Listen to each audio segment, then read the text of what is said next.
Hola amigos, les saluda Gisela Hoyos y en esta oportunidad vengo a hablarles de una nueva obra literaria.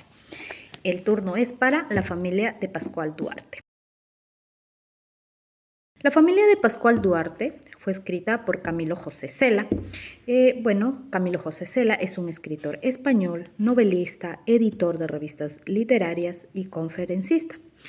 Bueno, entre sus obras más representantes tenemos La colmena, que fue escrita en 1950, también El viaje a la Alcarria, que fue escrita en 1948, y también tenemos a La familia de Pascual Duarte, escrita en 1942, y a una serie de obras que se le atribuyen a su trayectoria literaria. Él nace el 11 de mayo de 1916 en un lugar llamado Iria Flavia, en España, y fallece un 17 de enero del 2002 en Madrid. Bien, para hablar de la familia Pascual Duarte, esta obra es una obra corta, no es una obra larga, y bueno, nos relata, ¿no? Prácticamente nos hace leer los manuscritos que Pascual Duarte deja después de ser sentenciado a muerte, ¿no? Y en estos escritos nos va relatando su vida, por qué lo matan, a quién deja los escritos y muchos aspectos más. En primer lugar, tenemos que Pascual Duarte escribe una serie de cartas dirigidas a don Joaquín Parrence López Mérida, ¿no? Bien, estas cartas Pascual Duarte las escribe cuando estaba en prisión, ¿no? Él pensaba que, desde el principio nos dice que él es un sentenciado a muerte, ¿no? Entonces, en el transcurso que él está ahí en prisión, escribe todas estas cartas, ¿no? Don Joaquín Barrera López Mérida, en su testamento, pide que nadie abra esas cartas, pero si después de 18 meses ya no encuentran, ¿no? Nadie las ha abierto o las encuentran las cartas después de 18 meses, libera de ese, se puede decir, de esa condición en su testamento, ¿no? Las libera a las cartas para que puedan publicarlas. Y prácticamente es así como se hace, pues, ¿no? Acá en la obra, ¿no? Bien, acá al principio nos deja, ¿no? Dice carta anunciando el envío del original, ¿no? Entonces, bueno, Pascual Duarte le envía. Luego ya comenzamos a ver un poquito la vida de Pascual Duarte, que sinceramente fue una vida muy dura, ¿no? Pascual Duarte nació en la provincia de Badajoz. Dice que, bueno, su barrio, como ahora lo podemos llamar, su zona, eran muchas casas blancas. Él recordaba mucho una fuente de agua, que no tenía agua, un reloj parado a las 9 en punto en la plaza, ¿no? de su, se puede decir, de su lugar donde él nació. Y ahí en la cárcel nos cuenta, pues, ¿no? Un poquito de dónde nació él, ¿no? También nos habla, por ejemplo, de su casa, ¿no? Que tenía, dice, 2 habitaciones, una donde dormía él y su mujer, y otra donde sus padres, pues, ¿no? Donde murieron. Él mucho recuerda el olor a que olía su cuadra, ¿no? Donde él vivía, y él dice que olía a bestia por los animales que se criaban en ese entonces, ¿no? Ahí también vamos a ver cómo ya nacen sus primeros indicios violentos, ¿no?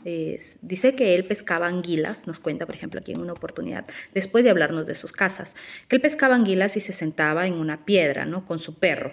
Y en un impulso dice que él mata a la perra, a una perra, y la acuchilla a la perra. O sea, era como que si le entraba, bueno, algo así nos da a entender, como que si le entraba algún espíritu, algo demoníaco. Entonces nos damos cuenta que no podía controlar su ira, ¿no? Eso nos habla, bueno, en su etapa de adulto. Luego, después de hablarnos un poquito de cómo era su casa, de qué lugar vivía, de este incidente, él se da cuenta de ya que desde ese incidente él no puede como controlar su ira, ¿no? Y él dice, pues yo estaba algo poseído, algo similar a eso. Luego más adelante nos habla pues acerca de su familia ya, ¿no? Nos habla que su papá se llamó Esteban Duarte Diniz, que fue un portugués. y también nos relata cómo lo golpeaba él a su madre, o sea que él fue víctima de violencia pues intrafamiliar, ¿no?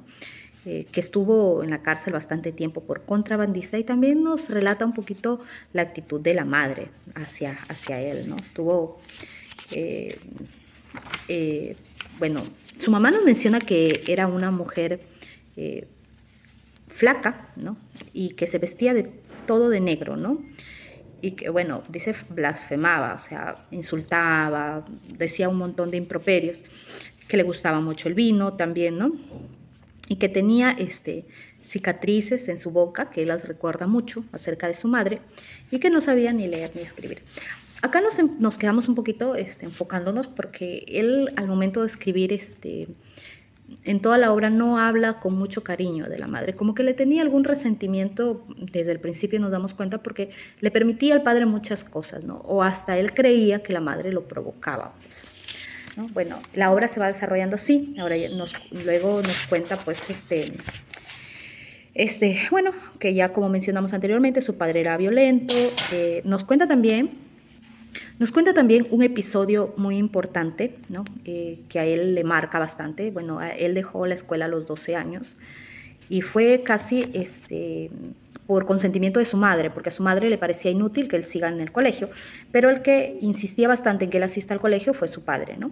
También nos cuenta que cuando nació su hermana Rosario, el mismo día de su nacimiento, su padre golpea de una manera tan brutal a su madre que él pues no, como que sintió algo no feo, y cuando su madre ya estaba aliviada, había una señora que, si no me equivoco, se llamaba Altagracia, que apoyó a su madre en el parto. Y bueno, cuando ya la madre estaba aliviada, el padre regresa borracho y simplemente le da un beso y su madre lo consiente. O sea, como que permitía a su madre ese maltrato, ¿no?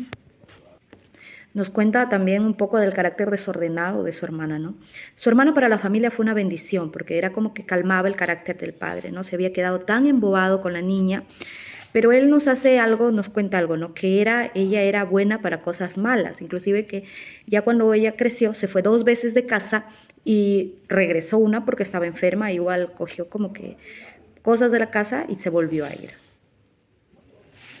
Bueno, y esas oportunidades que Rosario, bueno, se escapa de casa, como que la retiene, ella aún muy pequeña, bueno, pequeña en la época actual, ¿no? Porque antes era muy normal, pasados los 15 años, habla como que de un secuestro de Paco López, al que él le decía el estirado, y que tenía mucho rencor, ¿no? Se tenían mucho rencor porque no se llevaban bien. También nos habla, bueno, como yo dije minutos antes, él como que no tenía mucho respeto hacia su madre, y era justamente porque veía que su padre tampoco la respetaba, la golpeaba, la trataba pues no como un objeto más en la casa. Entonces como que el niño crece viendo esa imagen y también va tomando esa actitud. Pero donde se incrementa un poco su rencor hacia la mamá es que su mamá sale embarazada 15 años después del nacimiento de su hermana, ¿no? Y tiene otro hijo que supuestamente fue de un señor que se llamaba Rafael, un vecino, ¿no? A ese niño le ponen de nombre Mario, y ese niño pues nacen con habilidades especiales, ¿no? Justo en el nacimiento de Mario es donde muere su papá, que creo que había muerto de rabia, no es que creo, murió de rabia, lo encerraron y murió pues penosamente, ¿no? Su papá. Y por otro lado nacía el niño que era fruto pues de la infidelidad de su mamá. Entonces es ahí donde se incrementa pues un poquito el rencor ya que le tenía a la madre, pues, ¿no? Pascual. Cuando su padre muere, Pascual nos cuenta que el señor Rafael lo pateó a su hermanito, lo pateó a Mario, y que el señor Rafael entraba como si nada a su casa, ¿no? Era la casa prácticamente de él y su madre permitía, o sea, ya tenían su amorío así abiertamente, y eso también le incomodaba pues a Pascual, ¿no? Y en una ocasión dice que don Rafael, como les mencionaba, pateó a Mario, ¿no? Y él como que quería recogerlo a su hermano, pero le dio tanta indignación, tanta rabia eso, y lo dejaron ahí tirado hasta que su madre, después de mucho, lo recoge y lo acaricia. Esa actitud también para Pascual era pues horrible, porque sentía mucho dolor de ver cómo trataban a su hermano, ¿no? Ya por su condición, que pues tenía una discapacidad, él nos menciona que nunca pudo hablar, nunca pudo caminar, y ya su madre, en el colmo de las desgracias, ni siquiera le da pues los cuidados adecuados y lo deja arrastrándose por el piso, cosa que horrible, pues a nosotros nos parece fatal, ¿no? El desenlace fue que Mario muere ahogado, ¿no? En una tina de aceite que quemado, usado en una tina de aceite, y muere ahogado. Y Pascual hace mención de que lo que más le indignó es que su madre no lloró, ni siquiera una lágrima por el niño, ¿no? Es ahí donde se da cuenta de que Pascual llega a odiar a su madre. Ahí se da cuenta que la odia. El señor, bueno, Rafael hace mención de que, bueno, ya falleció y que es un ángel y que va a ir directo al cielo. Y Pascual estaba totalmente desacuerdo, porque para él los ángeles eran seres perfectos, no como su hermano, ¿no? No entendía mucho a lo que se refería, pues, ¿no? Supongo que el señor Rafael se habrá referido al tema en que era un ser puro, sin malicia, nunca hizo daño a nadie, bueno, por ese lado, ¿no? Pero, como vuelvo a mencionar, Pascual Duarte no compartía esa opinión. Bien, en otro ya capítulo de la obra nos habla acerca de su vida de casado.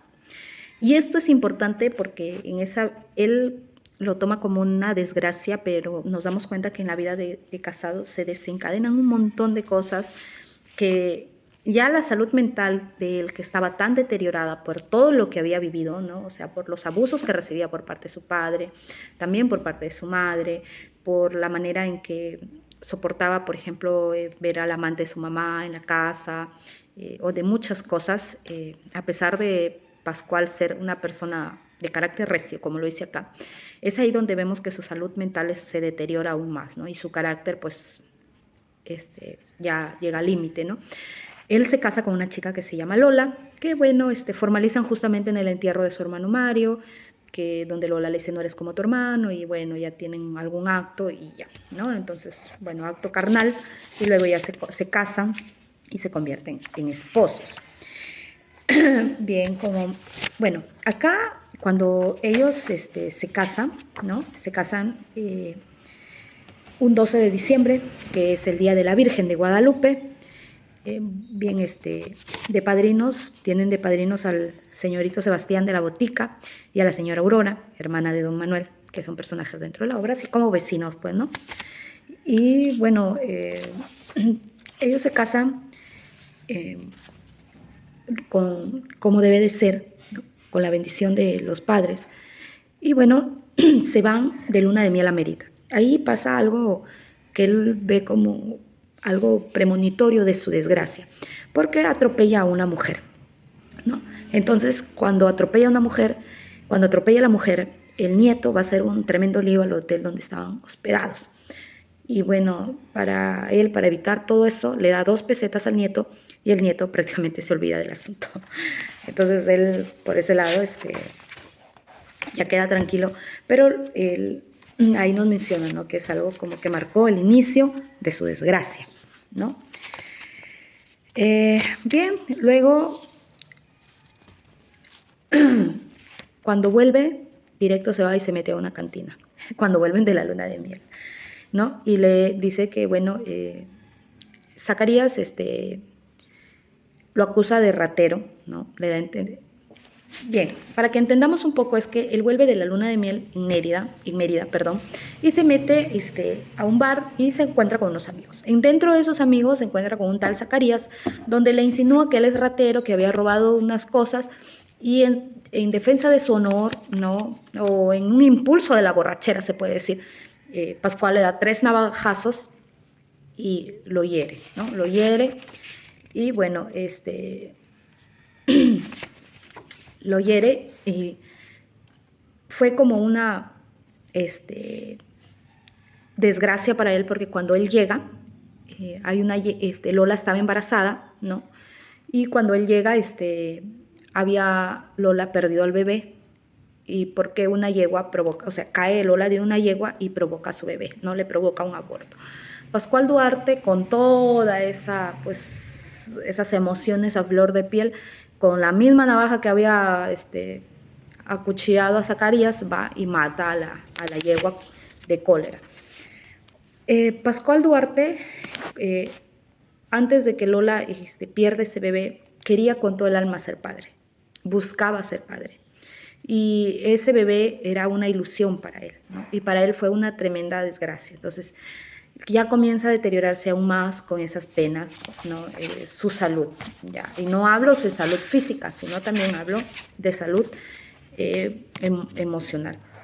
Después de eso, Lola sale embarazada nuevamente, da luz, tienen un hermoso hijo al que le llamó Pascual. Bueno, él no quería, pero Lola sí, al que cuidaba muchísimo, muchísimo. Y para su desgracia de Pascual, el niño muere a los 11 meses, ¿no? Añoraban, lo cuidaban todo lo que pudo y el niño igual, a pesar de los cuidados, fallece. Y para Pascual Duarte eso fue un golpe durísimo, durísimo, durísimo. Y ahí hace mención que a él, que en su casa, ¿no? Él vivía con su mujer, su madre y su hermana. Y su madre y su mujer comenzaron a atormentarlo con eso. No nos menciona exactamente las frases que le dicen ni las palabras, pero si nos ponemos a pensar un poquito a lo que se refiere con tormenta, seguramente son a comentarios fuera de lugar, subidos de tono. Y él ya reconocía el odio que le tenía a su madre. Entonces, ya fue como para él un poco más doloroso eso, ¿no? Entonces, él trataba de evitar, de salir, pero no, aún así no, para él era difícil. Cuando llegamos a ese punto de la obra, ¿no? De hablar ya de la muerte de su hijo, en el siguiente capítulo, el 13 para ser exactos, vuelve a la celda. Vuelve en sus escritos a hacer mención a su celda, ¿no? Ahí llega el padre Santiago Lureña, quien lo confiesa, ¿no? Y en su celda se arrepiente de corazón, ¿no? De todo lo que ha hecho e inclusive encuentra agradable la compañía del padre. Pero aún no sabemos qué fue lo que hizo, ¿no? ¿Qué fue eso tan grave que hizo para que lo condenen pues, a la pena capital, que era la muerte, ¿no? Bueno, después de todos esos sucesos, después del acuchillamiento, después de todo lo que pasó, él escapa de ese lugar y piensa ir, nos menciona, ¿no? Que escapa y piensa ir a América y coger un tren a América. Bien, y bueno, fue desagradable su sorpresa darse cuenta que no tenía suficiente dinero para viajar a América. Bien, en el transcurso de querer ir a América, Ángel Esteves, un obrero al que él conoce, ¿no? Y lo acoge en su casa, al que daría 10 reales porque lo acoja a su casa, se hace amigo de él, de su mujer, ¿no? Una mujer muy guapa que se llamaba Concepción, y que bueno, él menciona que era muy guapa, pero estaba muy enamorada de su esposo para que él pudiera tentarlo, ¿no? Bien, ya una vez que cae pues en cuenta de que viajar a América era casi imposible porque se necesitaba mucho, mucho dinero, se queda trabajando ahí en una calle Papagayo que se llama, ¿no? Y bueno, se queda por un lapso de año y medio ayudando a los barcos y muchas, muchas cosas más, ¿no? Ya, entonces, luego viene algo que, bueno, hasta ese entonces su vida pues no había caído tan en desgracia, a pesar de que acuchilló a su amigo, de que había matado a la yegua, de que había perdido a sus 2 hijos prácticamente, ¿no? Entonces, cuando regresa a su pueblo, después de casi 2 años, encuentra que su mujer Lola estaba embarazada. Entonces, si no era de él, ¿de quién era? Pues resulta que era del que había pues secuestrado, tenía a su hermana, al que lo llamaba el estirado, lo mencionamos anteriormente. Y bueno, pues él se va y lo busca y lo quiere emboscar, ¿no? Entonces, el estirado, como tenía una relación con su hermana, iba a regresar, pues, ¿no? Por su hermana. Bueno, cuando Pascual Duarte se entera de que, bueno, Lola estaba embarazada del estirado, él busca por todos lados al estirado para, bueno, arreglar cuentas, proteger su honor, pero no lo encuentra por ningún lado. Pasaron varios días y cuando ya estaba un poco más calmado, tranquilo, con Rosario, ¿no? El estirado llega a su casa, ¿no? Y bueno, pues él llega, entonces comienza a retarlo a Pascual, ¿no? A insultarlo, a muchas cosas y encima le osa decir, ¿no? Sí, vengo por la Rosario. Pelean, Pascual le pone la rodilla en la garganta y pues lo mata. Y es casi como mata al estirado. Por la muerte del estirado lo sentencian a varios años, pero dice Pascual Duarte que en ese lugar sentía cierta paz, ¿no? Entonces, cuando estaba preso, se portó tan bien, que su pena, el director del penal, le reduce a 3 años, simplemente a 3 años, ¿no? Entonces él lo toma como una bendición y también como una maldición, porque piensa que si hubiera estado encerrado más tiempo, todo lo que pasó no hubiera estado. Y aparte, creo que dentro de ese encierro estaba un poco más en control, ¿no? Porque recordemos que él mentalmente no estaba bien, como que tenía momentos en que sus ataques de ira eran terribles y no podía controlarse. Ya bien, cuando regresa ya había muchos muertos, ¿no? El estirado, Lola estaba muerta, el niño también creo que llevaba en el vientre estaba muerto, porque no nos habla más de un niño. Y su hermana Rosario le habla que hay una vecina que se llama Esperanza, que toda la vida ha estado esperando por él y ha estado enamorada de él. Él, bueno, va con Esperanza, logran un vínculo, logran vivir. Y bueno, cuando él regresa, ¿no? Se están viviendo un tiempo y bueno, su madre seguía, según él, atormentándolo, y es así como un día llega y un cierto día, un cierto momento, una cierta noche mientras dormía, él la mata a su madre, ¿no? Dice que inclusive su madre se defendió, trató de defenderse, pero él como que estaba hipnotizado y la mata. Y bueno, Esperanza prácticamente con la luz vio todo el horror, las sombras, todo de lo que había hecho Pascual. No nos cuenta más allá, nos cuenta la reacción de Esperanza, no nos cuenta nada, pero luego vuelve a la cárcel. Bueno, ya encarcelado le dan la pena máxima, pena de muerte, como mencionamos al principio. Y bueno, al final hay una carta que va dirigida, dice que, bueno, que es la Vecilla León, 12 de enero de 1942. Y bueno, que la escribe César Martín, ya está, donde menciona un poquito cómo fue el ahorcamiento de Pascual Duarte, ¿no? Igual suplicó por su vida, dijo que era injusto y muchas cosas, lo que denota que, bueno, tenía miedo a la muerte. Nos damos cuenta que desde el principio Pascual Duarte tenía fuertes dificultades familiares, vio mucha violencia, una madre poco afectuosa, su entorno, la traición de su esposa, debilitaron la poca salud emocional y mental que tenía Pascual. Ya desde que él, por ejemplo, nos menciona que mató a la perra en un ataque de ira, de cólera, o por cómo lo miraba simplemente la perra, nos damos cuenta que, bueno, no estaba en sus cabales, ¿no? Esta obra nos lleva mucho a la reflexión, a mí me ha hecho reflexionar mucho de cómo en realidad si el entorno familiar influye en en nuestra salud emocional, cómo repercute, ¿no? Muchas cosas. Hay una mención que él hace que, bueno, a su hermana Rosario, que es la única persona que lo ha amado, que ha rogado por él, que ha rezado, y bueno, al final Esperanza, ¿no? Que él atribuye todos los ruegos de Esperanza que solamente le dieron 3 años después de haber matado, pues, ¿no? al estirado y todo lo que aconteció. Bien, amigos, nos despedimos hasta otra oportunidad y volvemos con otra nueva obra.